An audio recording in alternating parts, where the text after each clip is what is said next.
This morning, I would like to talk a little bit about learning from the past. And our main passage is going to be 1 Corinthians chapter 10, verses 7 to 12. But we'll read verses 1 to 12 to get a little bit of context. 1 Corinthians chapter 10, from verse 1 to 12, I will read. And Paul says, "For I do not want you to be unaware, brothers, that our fathers all passed under the cloud, and all passed through the sea, and all were baptized into Moses in the cloud and in the sea, and all ate the same spiritual food, and all drank the same spiritual drink, for they drank from the spiritual rock that followed them, and the rock was Christ. Nevertheless, with most of them, God was not pleased, for they were overthrown in the wilderness. Now these things took place as examples for us, that we might not desire evil as they did. Do not be idolaters as some of them were. As it is written, the people sat down to eat and drink and rose up to play. We must not indulge in sexual immorality as some of them did, and 23,000 fell in a single day. We must not put Christ to the test as some of them did, and were destroyed by serpents, nor grumble as some of them did, and were destroyed by the destroyer. Now these things happened to them as an example, but they were written down for our instruction, on whom the end of the ages has come. Therefore, let anyone who thinks that he stands take heed lest he fall." And so in this passage, twice, Paul says that these things happened as examples for us. So as we look into these examples, let us see how we may fall into the same sins that plagued Israel, which are the same sins that were present in Corinth, and the same sins that we fall into today.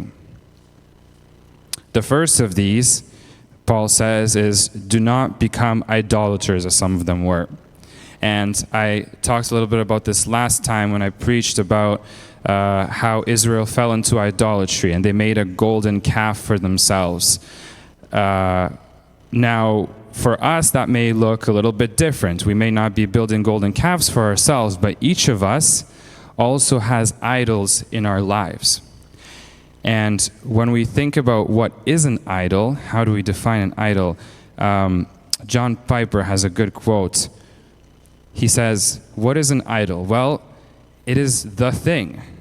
It is the thing loved, or the person loved more than God, wanted more than God, desired more than God, treasured more than God, enjoyed more than God."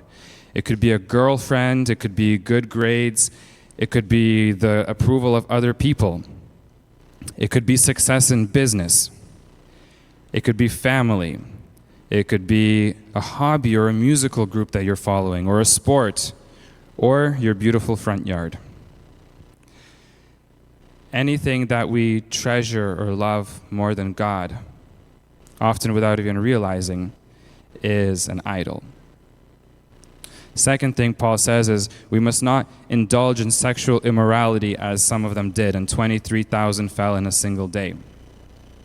This is recorded in Numbers chapter 25, verses 1 to 5. And we can read this together just so we understand the story that's taking place here. While Israel was staying in Shittim, that's how you pronounce that word, the men began to indulge in sexual immorality with Moabite women, who invited them to the sacrifices to their gods. The people ate and bowed down before these gods, so Israel joined in worshiping the Baal of Peor, and the Lord's anger burned against them.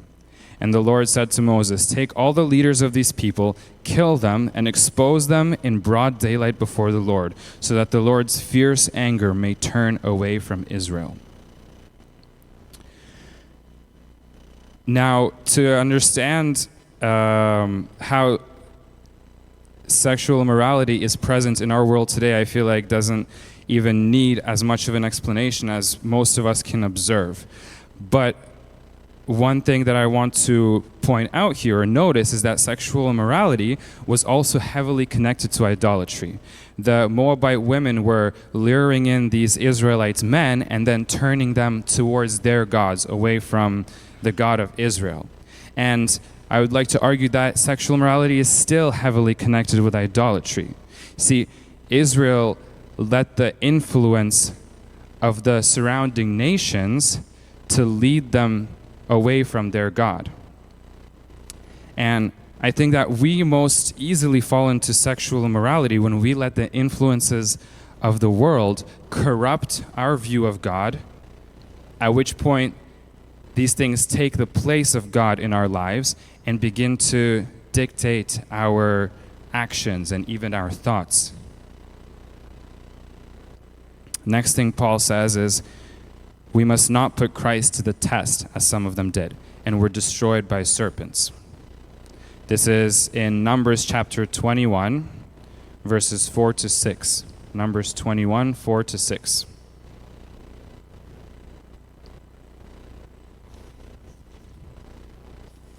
And it says, "They traveled from Mount Hor along the route to the Red Sea to go around Edom, but the people grew impatient on the way. And they spoke against God and against Moses and said, 'Why have you brought us up out of Egypt to die in the desert?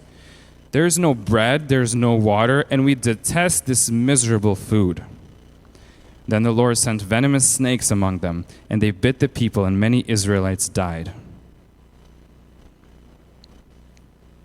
After seeing all that God had done for them, after seeing everything that God led them through, the Israelites still thought that they knew better than God what they needed. They knew better than God what was best for them. And I think a lot of us tend to think the same way. We think that we have it all figured out. Our life should be like this, or our life should be like that. And then when God steps in and redirects our path, we get upset. And the next thing Paul says is, do not grumble like some of them did, and were destroyed by the destroyer. And this is written in Numbers chapter 16, verses 41 to 49. And the context here is that there were some Israelite leaders who were complaining to Moses and Aaron and blaming them for the deaths of people who were rebelling against God. So there was a group of people, the Korahites, who were rebelling against God, and God made the earth to open up beneath them and swallow them whole. Some of you guys know the story. And then some of the Israelites were blaming Moses and Aaron for this. And in Numbers chapter 16, we read from verses 41 down, "The next day, the whole Israelite community grumbled against Moses and Aaron. 'You have killed the Lord's people,' they said. But when the assembly gathered in opposition to Moses and Aaron and turned toward the tent of meeting, suddenly the cloud covered it, and the glory of the Lord appeared. Then Moses and Aaron went to the front of the tent of meeting, and the Lord said to Moses, 'Get away from this assembly so that I can put an end to them at once.' And they fell face down. Then Moses said to Aaron, 'Take your censer and put incense on it, along with the fire from the altar, and hurry to the assembly to make atonement for them. Wrath has come out from the Lord. The plague has started.' So Aaron did as Moses said and ran into the midst of the assembly. The plague had already started among the people, but Aaron offered the incense and made atonement for them. He stood between the living and the dead, and the plague stopped. But 14,700 people died from the plague, in addition to those who had died because of Korah." So this was just one example, but grumbling, as we know, was a continuous issue for the people of Israel.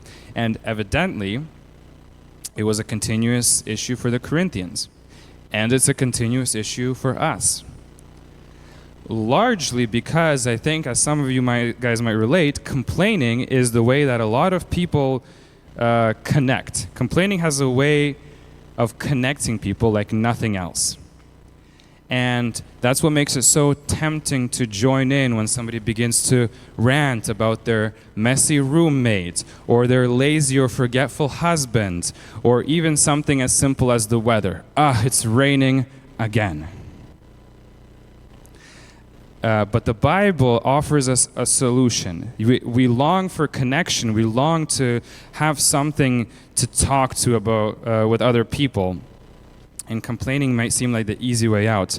But Ephesians 4:29, Ephesians chapter 4:29 tells us, "Let no corrupting talk come out of your mouths, but only such as is good for building up, as fits the occasion, that it may give grace to those who hear."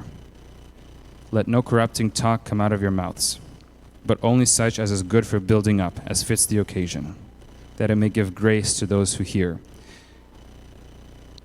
Now, in each of these examples that we read, the people of Israel would have been completely destroyed. When they built an idol, God said, "I'm going to destroy these people." When they began indulging in sexual immorality, God was ready to destroy them. When they questioned the authority of Aaron and Moses, but each time they would have been completely destroyed if it had not been for the mediator who stepped in. And in Exodus chapter 32, when they built an idol, it was Moses who said to God, who pleaded with God to not destroy them. In Numbers chapter 25, when they were indulging in immorality with the Moabite women, it was Phinehas who intervened, the grandson of Aaron, who intervened by killing people with a spear who were acting against God. Numbers 21, when they put God to the test, it was Moses with the serpent on a pole that intervened, that when the Israelites looked at the serpent on the pole, they were healed and the plague was stopped. And in chapter 16 of Numbers, when they were complaining, it was Aaron who stood between them, as we read, with the censer to stop the plague. And when we read these examples, we see that when we sin, we also have a mediator who intercedes for us. Christ, who was completely destroyed so we wouldn't have to be. Christ intercedes for us. And 2 Corinthians chapter 5 verse 21 says, "God made him who knew no sin to become sin for us, so that in him we might become the righteousness of God." God made Jesus to become the sin, to be completely destroyed, so that we can have righteousness, so that we would not have to be destroyed for our sin. And these things, it says, were written down for our instruction. These things took place as an example, and they were written down for our instruction. So, do we actually read them? It says it was written down for our instruction, in whom the end of the ages has come. If Paul was saying that the end of ages has come on them, how much more has it come on us? And if it was written down for them, how much more are these things written down for us? And it's hard for us to read the Bible for even 15 minutes a day. Now, don't get me wrong, it's hard for me too, but the question that I want each of us to ask ourselves is, do we settle or do we fight? And let us, verse 12 says, let anyone who thinks that he stands take heed lest he fall. Right? So we might think that we're in some ways better than them, or that these temptations, this idolatry, this immorality, it doesn't affect us. But Paul tells us, take heed if you think you stand, lest you fall. We sometimes marvel how quickly the people in the Old Testament abandoned their devotion to God, but how much worse is it if we do? Because we have the fullness of God's revelation to people. Everything that God intended for us to know is in this book. And we scold Judas for betraying Jesus for 30 silver coins. And yet, how often do I betray him for free? And thanks be to God who gives us an example of rightful living, an example of a mediator who is willing to plead with God on our behalf when we mess up. And even an example of a friend who we can talk to, who will pick us up when we fall. And so may we be encouraged to learn from these examples, to pursue Christ as our mediator, and to learn from what was written for us so that we could stay strong against temptation. Amen.